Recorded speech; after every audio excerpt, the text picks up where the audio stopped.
Thank you for being here, Sarita. My pleasure. It's been many years for me witnessing your beauty and receiving the life transmission of Tantra from you. Many think, and that's what I used to think as well, that receiving something new means witnessing the knowledge and becoming someone of a bookworm. Being with you for almost 6 years now, I got to realize that there's nothing to do with the books. It's all to do with transmission. It's all to do with doing and becoming. And you are giving us the knowledge through the wisdom of Tantra that you have lived. And you are the live experience, a life experience of Tantra in itself. The Shakti, the beauty that you're radiating.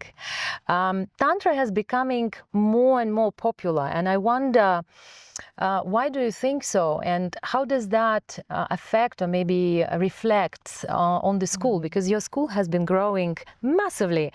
Even through those years that I know you and I study together with you, I've seen exponential growth of your school. So maybe you will share. Yes. Basically, now the time is ripe in the world for Tantra to blossom, to flower, to come from underground to above ground. Now, I believe that people are really fed up with dualistic attitudes, which basically fragment us and dismember us. It's time to remember, to bring all the member parts of ourselves back together into wholeness. And for that, Tantra is exactly the correct medicine that we need. Because, of course, Tantra is honoring everything that the human being is.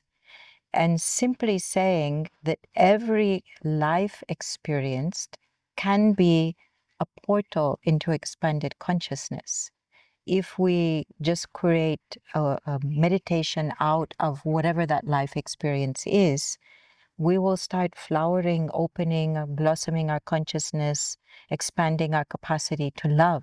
And there are certain aspects within the human that are usually condemned. So people have been used to living in a fragmented way, that this is good, this is bad, it's okay to be like this part of myself I have to hide, put in through the shadow.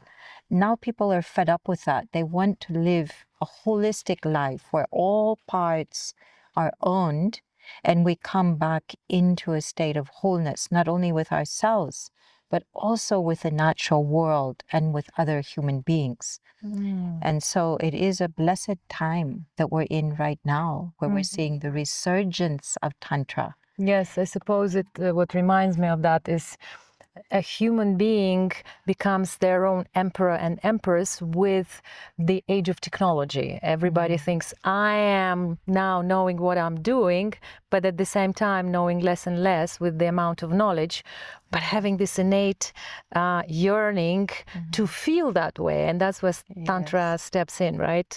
Bringing that into a whole. Yes. And basically Tantra is very simple. It's based on methods of meditation.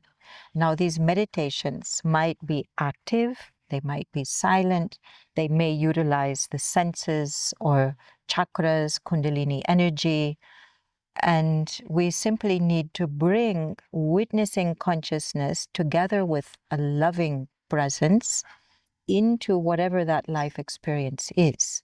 So whether that is drinking a cup of tea, taking a walk in the beautiful nature, sitting and listening to the sound of the birds, going to sleep at night, waking up in the morning, making love with your partner. All of this can be portals into meditation and into expanded consciousness. This is the teaching Tantra is bringing.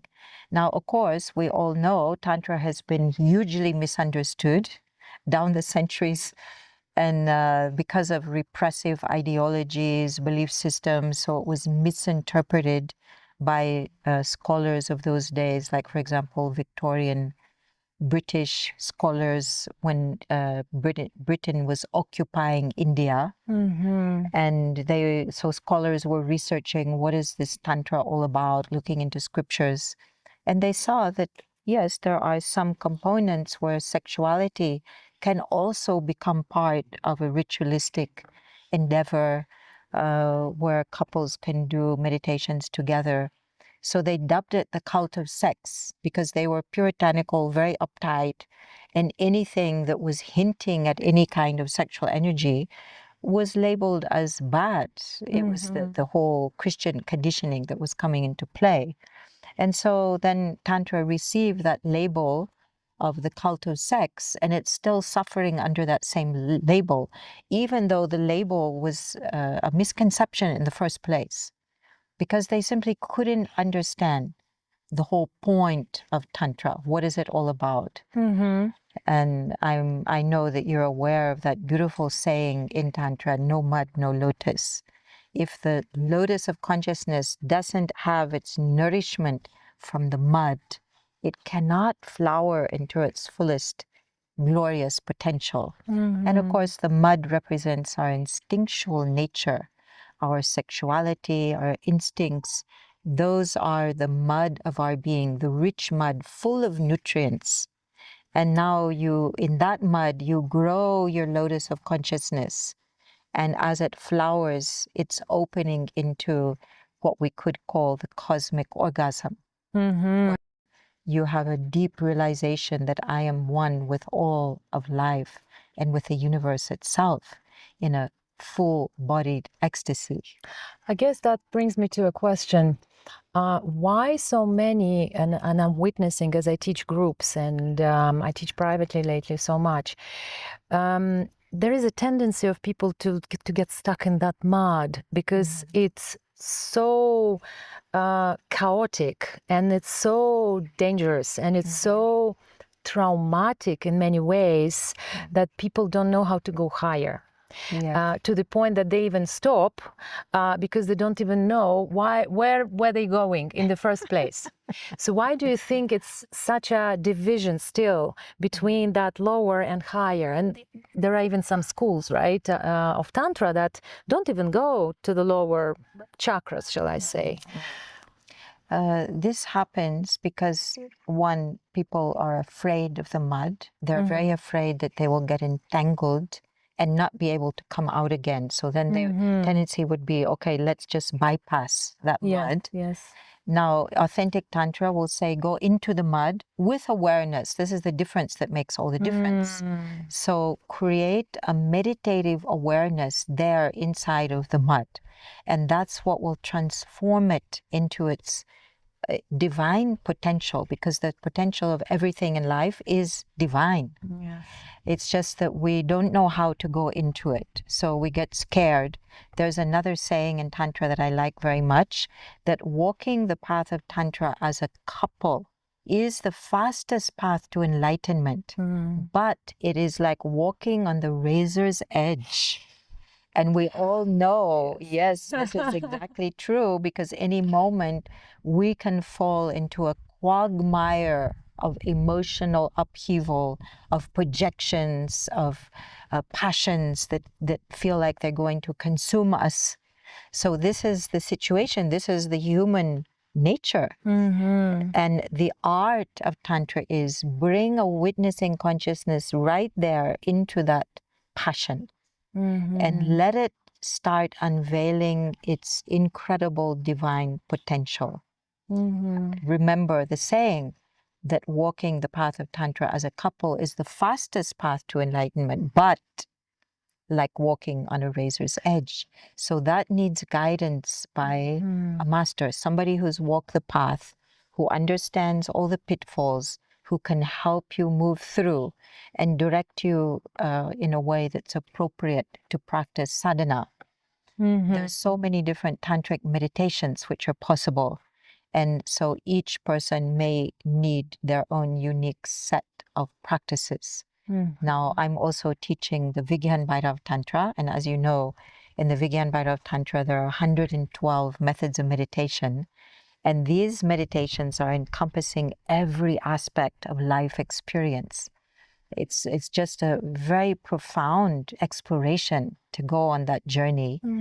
I love it. I never get tired of it. I'm simply enthralled, delighted, and enamored of this path because it's so much fun. It's so rich. there's so much genius that's waiting to be discovered through these meditation methods. Absolutely. Which brings me to a question that I often hear from my students as well. Which path is, you already mentioned about the couples, right? So, but there's also a solo path in Tantra. And a very common question. Why would I practice Tantra? I don't have a partner. And today, like never before, we are struggling to find a partner because everyone is in a digital, surreal reality that is not even real, right? So people have never been more disconnected than actually through this connection of swiping, Instagramming, and thinking they have so many friends when all of those friends, or most of them, are not even real. I'm following Esther Perel. She's a psychotherapist, and she's widely known as speaking about couples and the importance of people relearning to actually understand this simplicity of communication. So I guess my question is, I have no partner, shall I say, right? So how do I approach Tantra? And I'm really longing for one. Most women coming with this question. Yes. So what do I do about it? You can choose a Tantra meditation that you feel called towards. And if by chance it is a partner meditation, you do it with your inner male or inner female. So if you're in the woman's body, you can do it with your inner male. It's a very profound experience, very powerful. So you can do many of the same practices that people would do in the couple on your own. And we all have an inner male or inner female.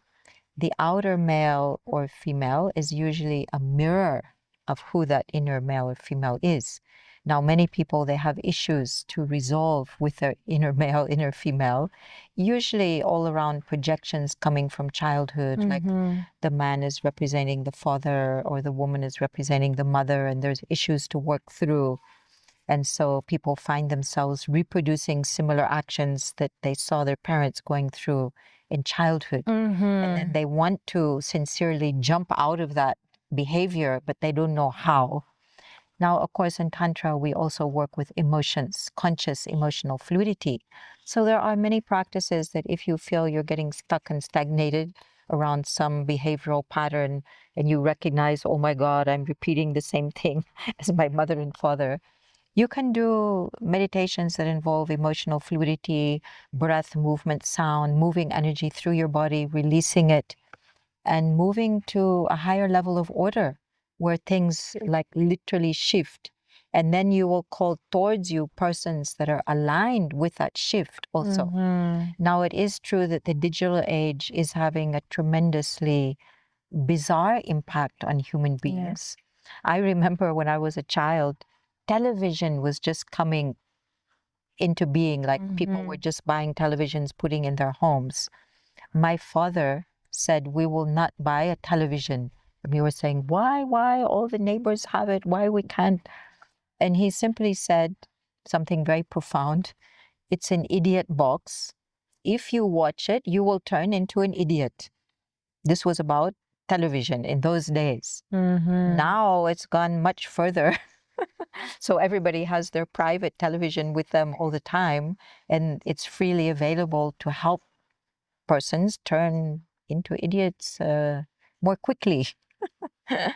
So this is, I perceive, this is happening to people. They're literally giving away their brain to that device. And then that device is hypnotizing them and taking them for a joyride, or sorrow ride, I could say. Yes, and I believe, and I agree with you, I believe that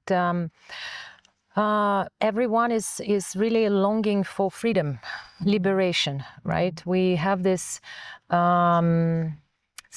stereotypical thinking that the liberation will happen sometime in the future, that now I will hypnotize myself unknowingly, but in the future I will be liberated when I make a lot of money, for example, right? When I'm on the top.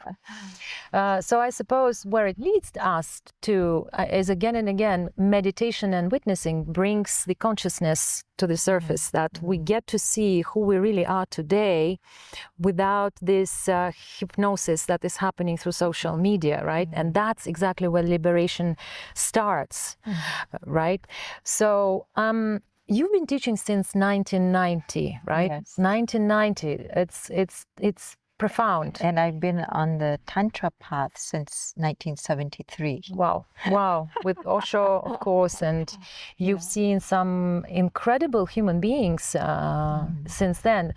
How do you feel? How do you see the tendencies of what's changed? People come with different problems, different ways to approach, or you still believe that the approach you've been using back then in teaching your groups and retreats and privately is the same? That humanity is continuously doing the same mistakes despite the impact of social media today? Oh, yeah. Humanity makes exactly the same mistakes as ever.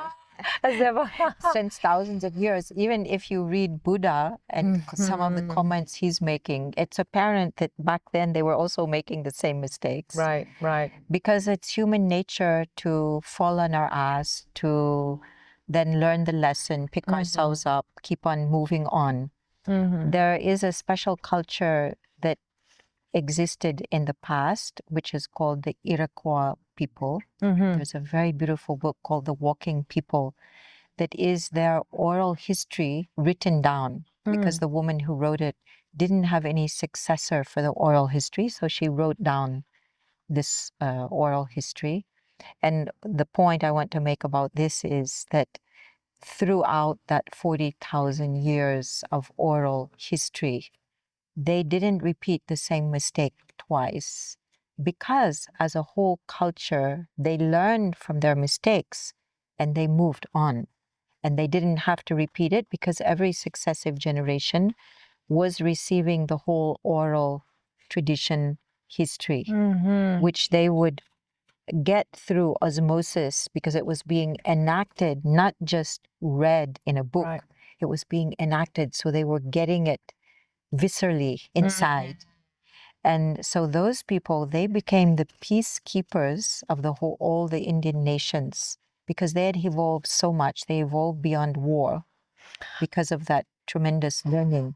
But in our societies, in most cases, we go on repeating the same mistakes over and over, trying to learn it, picking ourselves up, moving on. Then the next generation makes the same stupid mistake again, believing in war, going into war. Like, what is that about? We never learned the lesson. It's ridiculous. Why do you think is such a big difference? Because the way that we pass on knowledge is not adequate. If you want to have a possibility to truly learn, you need to have the 5 senses involved in your learning experience. Then it goes to the deepest part of the brain. Also, I would highly recommend that you have meditation as an integral part of the learning experience, so that you go into contemplation, you allow whatever you're learning to sink deeper and deeper inside. It becomes a lived experience rather than just borrowed knowledge. Yes. There is another wonderful book that I like called Accelerated Learning, and it's about the methodology of accelerated learning and what they found. And they did find that if we apply 5 senses in the learning experience, then the person learns like 3 times as fast as normally. And of course, Tantra is using all the 5 senses as an integral part of the learning experience. Yes, yes. And I think where it goes with everything you just said in my mind is doing the same mistakes. We inevitably will continue doing that, in my views, because today is the age of social media and influencers, right? So people who become very popular for some false attributes that they don't necessarily lived, but they demonstrate as a lived experience. More and more so, I had this conversation with my sister recently about the fine art. She's a painter of sacred art for icons. And we were talking about the fact that today a machine can paint an icon, but it's not a life art. Our human brain will always recognize that there is no life in it, and it never will bring us the satisfaction in comparison to the icon or fine art, which is painted by the hand of a human being. So it's the same thing. What you just said, lived experience and transmission from someone like yourself who dedicated your entire life will never be able to replicate by someone who just has 1 million followers, read a great book, and teaches people what to do. But unfortunately, today we have a lot of that going on. So some people already sense that they need to kind of follow their heart. But because we have no time for meditation and witnessing, we're just going where everybody's going. It's what happened in the time of COVID. Everybody was running to buy toilet paper, and everybody was... I asked so many friends, I said, why are you buying it? I don't know, everybody's buying it. Seriously, stop it, right? So everybody is running where it's 1 million followers, so to say. So my question is, how would you advise people to find their teacher, the wisdom that is actually lived experience? What are the key attributes to look for? So the key attribute, and this is something I learned from Osho, if you're looking for a teacher, likewise, if you're looking for a lover, if you are in the presence of this person and you feel like your heart is expanding and growing wings, this is a good teacher for you or good beloved for you. If you feel like your heart is shrinking and getting tighter or being oppressed, this is a wrong teacher for you or a wrong beloved for you. And it can also be applied to work in the same way. So what is serving us is something that will touch the heart. The heart is linked directly to spirit. So there's a direct line through the heart and through the heart chakra. We can trust what the heart is indicating to us. If the heart is saying, yes, I'm expanding, I'm growing wings, this is a good direction. What would you say for someone, well, for example, if you spoke to this, in these words to me, let's say 5-7 years ago, that would fly by, because I was not in touch with my body that much, not to even mention I wouldn't feel anything energetically. I would somehow connect to these senses, shall I say, sometimes, but I would never trust myself. So I would seek for answers from other people. So if someone's sitting at home today and thinking, well, I don't know where to begin with that, what would be the first step to identify? Is there something else, maybe a lineage of the school, maybe they can do a short tune-in, I don't know, something else that can help? One thing that's good is to check in what is the lineage if you're looking for Tantra. Yeah, for sure. Does it have a lineage? Does it have an enlightened master behind it? Secondly, is it based on meditation methods? If it's not based on meditation methods, it's not Tantra, pure and simple. It's something else masquerading as Tantra. So you need to check that it is authentically rooted in the practice of meditations. And when I say meditation, it's not only sitting in silence like a Buddha, because the meditative quality or the witnessing quality can be applied to any life experience. So there need to be methods of meditation as the foundation of that school. And then the other thing is, look at the people who are teaching in that school. Do you feel any resonance with those persons? Because every face is carrying a certain resonance, it's giving a transmission. So when you look at the face, you look into the eyes of this person, what feeling happens within you? Are you feeling like you're expanding? I've had so many people tell me, like countless people have told me that they were attracted to come to my groups because they saw my picture. They didn't even bother to read the write-up, like what is it all about? They just said, I saw your picture and I knew. And that's it. So human beings, in spite of everything that's going on in the world and the AI and this and that, still, we are antennas. We are antennas to source. we are sensitive beings. We are sensing through all of our senses, subtle energies that are coming towards us just by seeing somebody or feeling someone. I was reading an article that, people put so much energy into fashion. Right. And so a study was done. Are people responding to the actual fashion or to the person wearing that fashion? And what attracts us to somebody? Is it because they're wearing an amazing dress or a suit, or is it the person themselves? And it was very interesting that it is actually the person themselves. And the fashion might be just enhancing the person, but people are responding to the vibration of who is wearing the clothes, not the clothes themselves. And this is true across the board, that we are responding to vibration that is emanating from persons. Yes, it makes lots of sense. I remember when I was working in London as a sales director for so many years, I went through some of the best sales trainings in my career, because I was leading teams. I had some big targets, and I remember one thing that I always followed, and I said to everyone I was coaching and teaching afterwards: people buy from people. Yes, exactly. No matter what technique we're going to apply, Yes.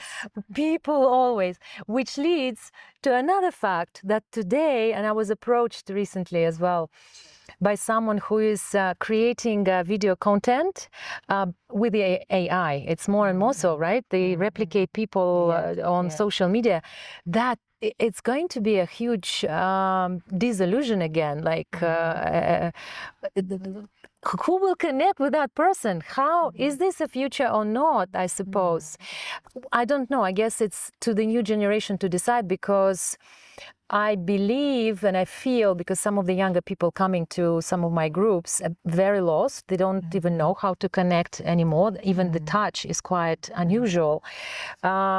To a big question mark, because when such a person is born, seeing AI generated text, videos, pictures, where are we going to evolve from that? For me, it's a no-brainer. I'm not going to use because rightfully so, when I saw your first time when I was looking for a Tantra teacher, I came across your picture, and for me it also was a big fat yes. This is my teacher, and the rest is history. I'm still with you, right? So, but how is it going to evolve? And I'm a big believer that if yoga was 20 years ago the practice for the weird ones, now it's coming to Tantra, right? Now Tantra, the only difference I'm witnessing is that about yoga 20 years ago, people used to think specifically in a way of meditation practice somehow, right? Spiritual practice. Now, when still comes to Tantra, people tend to think it's sex cult. It's something to do with sex. And so we need everybody in the bigger society wants to suppress that.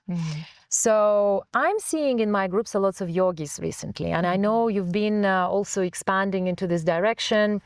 I am curious, how do you see the combination of yoga and Tantra? Do you believe that it's brother and sister, or you have a different view on it? Because for me, as a yoga teacher, that's how my path into Tantra started, right? When I burned out as a successful sales director, being pushed into the corner with too much masculine, and then when it's too much tension, something breaks, right?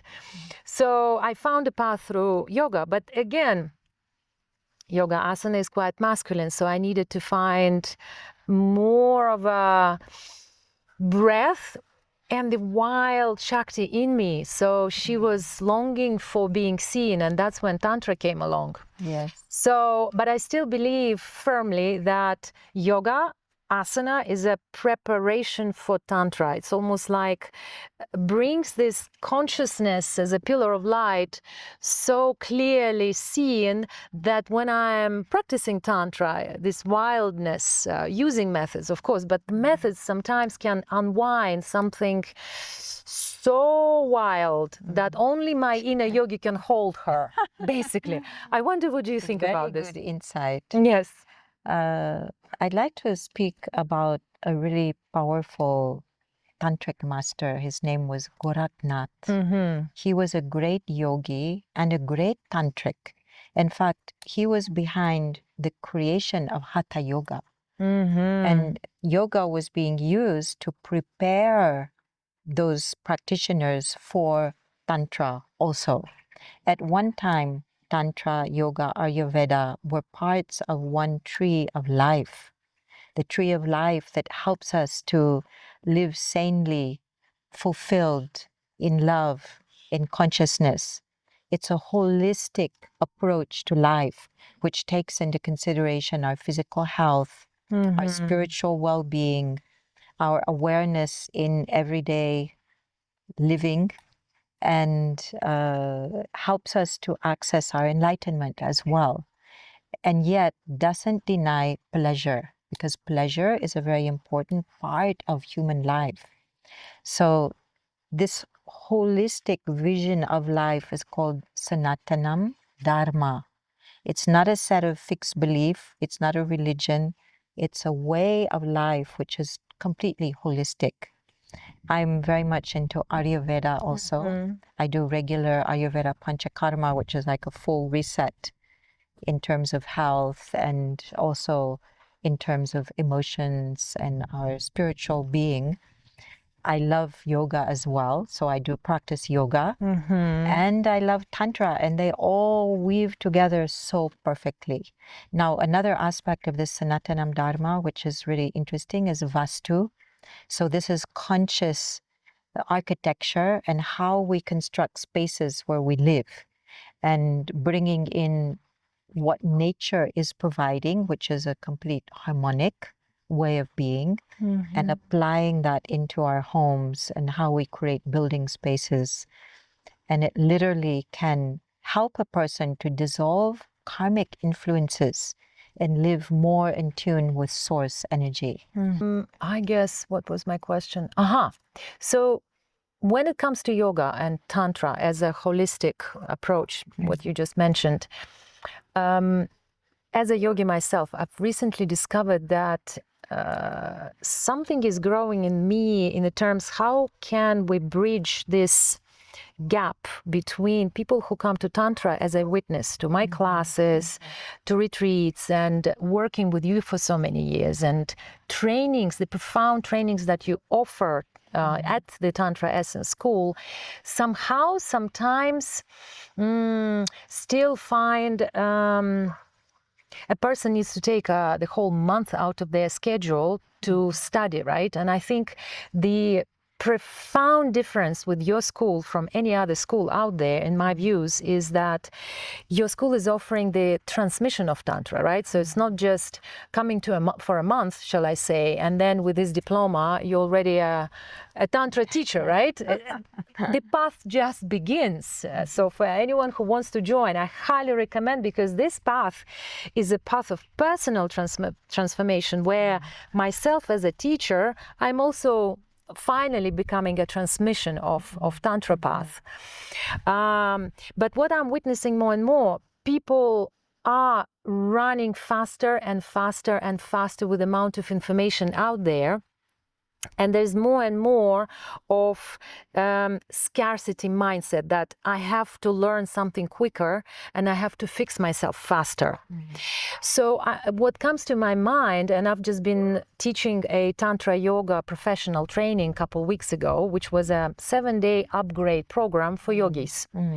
So professional teachers came, and it was very interesting experience, because I thought I'm going to meet yogis who are teaching every day, groups.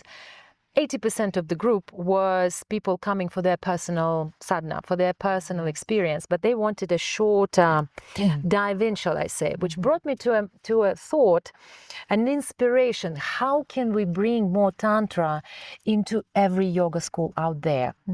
Is there a path there that can be shorter? I'm not asking for a magic pill. I'm wondering, what would be that vision of the future of Tantra? Can we find new avenues to bring Tantra to someone who is living in London, in Paris, in Tokyo? Yeah, And I once. created such a program which was blending yoga and Tantra. And I was teaching the Tantra based on classes, just as we do yoga classes. So I designed a whole program covering the 7 chakras, where people learn how to guide a Tantra class rather than a Tantra group. Because, of course, in a Tantra group, we're diving into immersion, Yes. it's almost like a journey. And here, if you just break it down into shorter classes, so sometime the yogi can decide, I'm going to just teach yoga. Another time, okay, I'll do some yoga and some Tantra, or maybe sometime it's going to be just purely a Tantra ritual or meditation. So they just start weaving the Tantra into their classes, and gradually that's going to help people to access more of their potential for inner ecstasy, Exactly. for bliss, which is everybody's birthright. But often we haven't found the way to access it. Which also, and of course, I'm practicing all of that, and I want to bring to the table for the viewers there that it doesn't have to be a sexual practice necessarily. We're weaving the energy of life force that is the sexual energy, right? Moving it higher to the love and consciousness. So any of those practices can be offered in a daily practices of any yoga studio, Yes, right? So definitely. yes, exactly. So thank you for that, because so often people misunderstand, right? They think that it has to be some enclosed environment with so-called naked people, and it's meditation, right? It's meditation and movement and discovering your own path, just like Osho said, meditation is a journey, and it's a journey of discovery, which also is one of the things that creates a breakthrough for people who are stepping onto the Tantra path, whether it's yogis or anybody, is the fact that we include emotional fluidity. And many people have a lot of stagnating emotions held inside, trapped inside. And the moment they allow those emotions to be expressed consciously, everything shifts in their life for the better. And another component, which I think is really important, is conscious touch being introduced, because people have become very, very touchy about touch. Yes. They think any touch is a sexual, something sexual. Yes. So they feel very afraid to reach out and just touch somebody. And so when we introduce conscious touch practices, where the touch itself becomes a meditation for the giver and the receiver, how exquisite that is. Because the fact is, human beings are sociable creatures, and we are designed to touch and be touched from the cradle to the grave. We need touch in our lives. This is just an integral part of being a human being. I've heard a saying recently, we've been fighting with codependency for so many years, seeing it as something of a fault. But we are depending on each other. We are social beings. Yes. So let's find a new ways of depending in a conscious way and learning. I call it interdependence. Yes, thank you. Just the other day, I was in the group of Korgi Sensei. He's a great Japanese master. He does a group called Natsukashi. So in his group, he was reminding everyone that just as we have organs inside of our bodies, we also have the organs which are manifesting through plants. Right. That's part of us. It's part of our organ group, actually, because without plants, we cannot breathe, we cannot live. So they are a vital part of our life force energy. And the more we can see that interconnectedness and interdependence, one with the other, whether it's human with plants or whether it is the whales in the ocean. I was seeing a documentary that without whales, our whole planetary ecosystem will simply collapse. Wow. So we need to remember, reconnect with the fact that we are all interdependent one with the other, and to let that happen in a graceful way, in a conscious way, in a loving and devotional way. Then we can at last find peace within ourselves and with the whole of creation. Thank you. So to summarize, where do you see your school in 10 years from today? because your school is growing exponentially. Now you're offering 2 Tantra teachers training a year, right? It used to be and it's still a queue of people, right? Every year. I send people all the time to your trainings, and it's the best training out there. I know it, I've done it, and it's life-changing for someone who will practice, or as a teacher, or for someone who is just taking it for their personal experience, always. So where do you think it's going towards in the next 10 years? I believe that we will make a series of sacred communities where people can really live with the spirit of Tantra in their everyday life, can work on themselves in whatever way they need. So whether that is eating healthy permaculture, organic food, or maybe it's having regular massage, maybe for somebody they just need to dance, ecstatic dance. Somebody else, they need to do Tantra practices in the couple, some people solo, and so on and so forth, that we have a sane approach to human community, or the way humans live together. And so I would like to help to co-create that, and that this spreads to different places, that we can have many of those, which will become living examples to help people live in a way that's the most beneficial for themselves, in community, and for the whole planet. And will also support future generations to live a blissful life. And of course, I see the work spreading, that just as it happened with yoga, that yoga was springing up in every city, everywhere, all over the world. Now we will have tantrics spread all over the world. Yes. Thank you. That's my biggest inspiration lately. Bringing Tantra to every school of yoga, starting from 1 session a week, perhaps. Yes. Meditation is life-changing. The asana is bringing us the tenacity to withhold ourselves through meditation, but meditation in fact is changing life. Yes. And the community that you're so passionate for so many years is the way to go, to stay interdependent.